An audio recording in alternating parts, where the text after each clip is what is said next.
Welcome to the slop farm. Enjoy the video. You need to start by checking the official requirements, so do that now.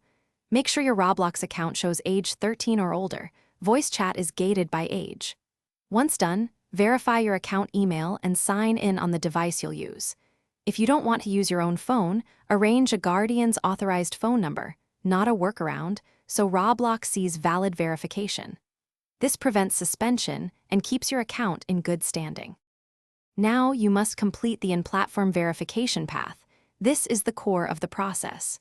Use the parental permission or guardianship flow if you're underage, because that gives Roblox the required consent without deceptive methods.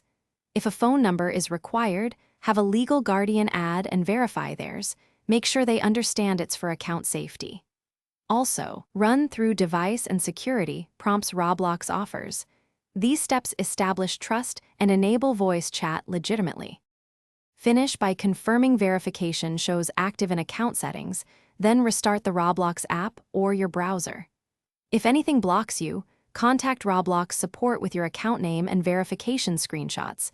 They handle disputes and can restore legitimate access.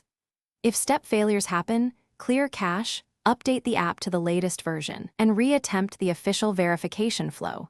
That single troubleshooting tip resolves most issues quickly and keeps your account secure and rule compliant. Thanks for watching. Consider subscribing if we helped you today.